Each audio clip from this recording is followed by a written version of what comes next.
You know, we're up to constant secret stuff. Why would they fake the UFOs though? What was that distraction? You ever for? seen the B-2 bomber? Yeah. What if you saw that before we were ready to say it existed? Yeah, you'd think it was a UFO or something. So wouldn't it be better if we had a UFO story ready to go when we had cool aerospace? Oh, okay.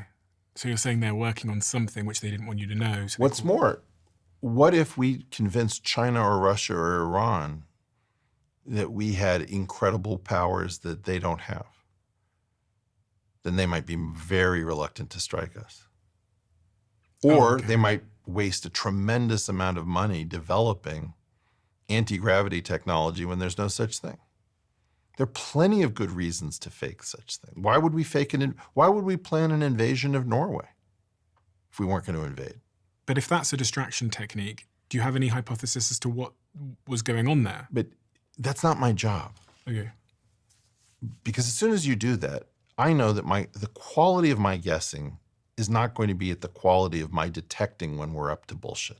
Okay. So in other words, if you ask me, why is physics stagnant? I can say, I don't know, but there's a decent chance that we know how dangerous physics is and that it's crazy to do it in an open university environment. We've taken precautions. We have a system of national laboratories, which are effectively our secret university system, where you have to be an American. So we're using our regular universities and the whole world comes through it. You know, we have Chinese people learning physics side by side our own people.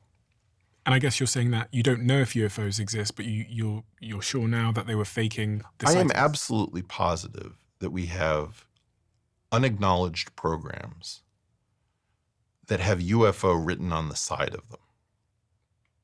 Okay. In other words, the number of people who repeat strikingly similar things, who appear to be completely sober in every other respect with no known acting ability.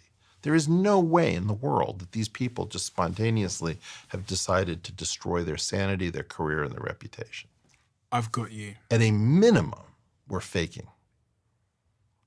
I think we are doing a lot more than faking a UFO program. I don't know what it is, and I also would not be talking about this on a large podcast, but for one thing.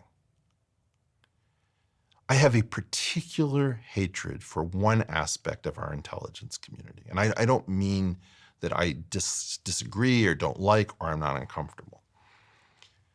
When our secret squirrel club inside the intelligence world and inside, in particular, covert operations, targets our own people who are not read into these programs for personal destruction, reputational destruction, mental destruction, economic destruction, we take our best people and we make fun of them, and we belittle them, and we destroy their families, their lives, their ability to earn.